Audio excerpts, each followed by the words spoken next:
Hello दोस्तों, आज हम पार्ट्स ऑफ अ स्पीच में वर्ब के प्रकार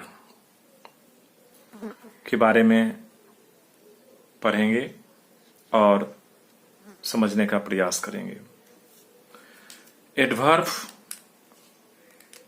क्या है और एडवर्ब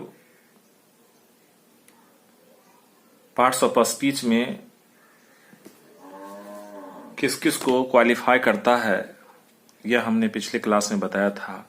आज हम पार्ट्स ऑफ अ स्पीच के भेद अर्थात पार्ट्स ऑफ अ स्पीच अलग अलग तरह के होते हैं, जिसमें एडवर्ब ऑफ टाइम के बारे में पढ़ना चाह रहे हैं। इसको समयवाचक क्रिया विशेषण के नाम से भी जाना जाता है। एडवर्ब ऑफ टाइम के कुछ शब्द हैं जिसे याद करना हम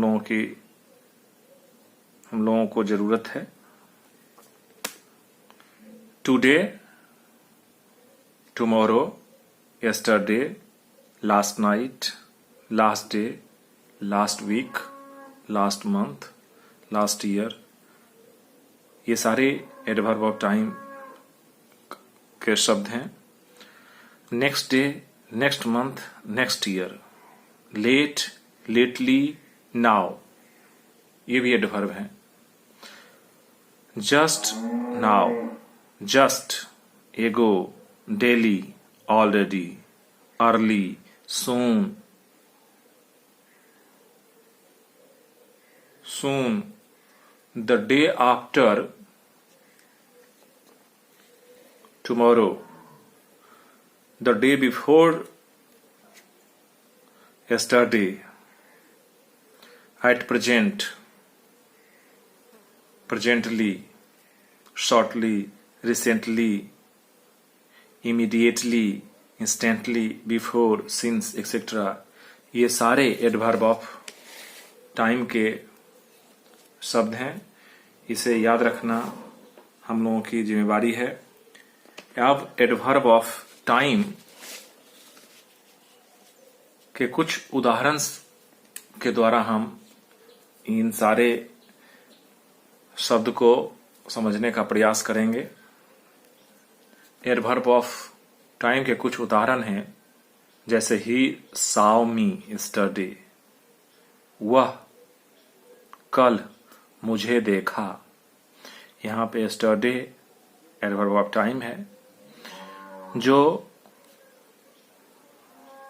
देखना saw अर्थात वर्ब को क्वालिफाई कर रहा है। I have seen her before में before एडवर्ब ऑफ टाइम है। She comes here daily, she comes here daily में एडवर्ब ऑफ टाइम है। विकास विल सून रिटर्न, यहाँ सून एडवर्ब है, एडवर्ब ऑफ टाइम है जो कि वर्ब रिटर्न को क्वालिफाई करता है और बिने अराइव्ड लेट।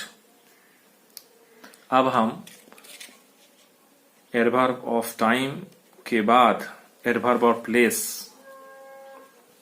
के बारे में जानने की कोशिश करेंगे। Here, there, hither, thither, up, within, in, out, away, down, everywhere, somewhere, nowhere, anywhere, without, above, below, far, near, backward, inside, outside, outdoors, indoors, etc. ये सारे एडवर्ब ऑफ प्लेस के उदाहरण हैं। उदाहरण के तौर पे हम देखें तो यह है ही वॉज सिटिंग हियर। हियर यहाँ एडवर्ब ऑफ प्लेस है, सिटिंग वर्ब को क्वालिफाई करता है। मिस्टर ठाकुर लिव्ड देयर अर्थात मिस्टर ठाकुर वहां रहते थे। My brother in law is out, यहाँ आउट एडवर्ब है, इज वर्ब को क्वालिफाई कर रहा है। There is air everywhere, everywhere adverb of place है। Hope looks above, doubt looks below. above and below adverbs of place है जो looks को क्वालिफाई करता है। She looked up, she looked up में अप एडवर्ब है। यहां ध्यान देने की बात है कि अप यहां एडवर्ब है, लगता है जैसे ये प्रीपोजिशन है।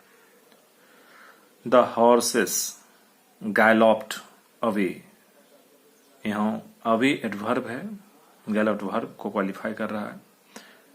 वॉक बैकवर्ड, वॉक वर्ब को क्वालिफाई कर रहा है बैकवर्ड एडवर्ब, क्योंकि बैकवर्ड फॉरवर्ड ये सारे एडवर्ब ऑफ प्लेस है।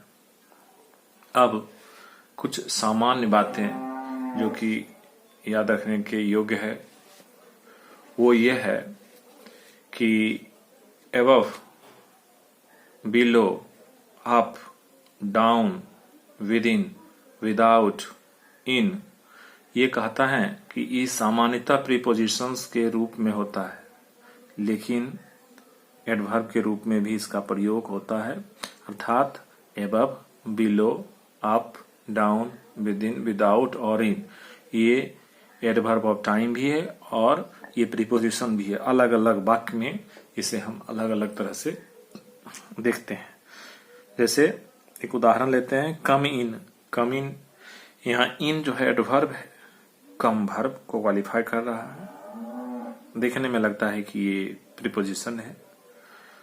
उसी तरह से दूसरा एक और है, he leaves in this apartment, he leaves in this apartment में ये जो इन है ये प्रीपोजिशन का काम करता है।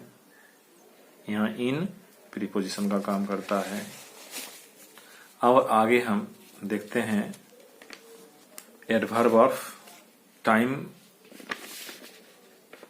एडवर्ब ऑफ प्लेस के बाद adverb of number. Adverb of number के कुछ उदाहरण हैं, once, twice, thrice, again, seldom, always, never, often, scarcely, hardly, rarely, frequently, firstly, secondly, thirdly, etc. ये सारे एडवर्ब ऑफ नंबर हैं। Example, he has not seen her once, यहाँ once adverb of number है, seen verb को qualify करता है। the postman called again, she seldom dances, she seldom, seldom यहाँ जो है एडवर्ब है। we always try to do our best, always adverb है, एडवर्ब ऑफ नंबर है। every person often makes mistake, often बार बार, यहाँ एडवर्ब है। he frequently comes अनप्रिपेयर्ड, फ्रीक्वेंटली यहाँ adverb का काम कर रहा है जो कि कम्स वर्ब को क्वालिफाई करता है। इस तरह से हम एडवर्ब ऑफ नंबर देखे। आगे हम एडवर्ब ऑफ क्वांटिटी पर बात करेंगे। धन्यवाद।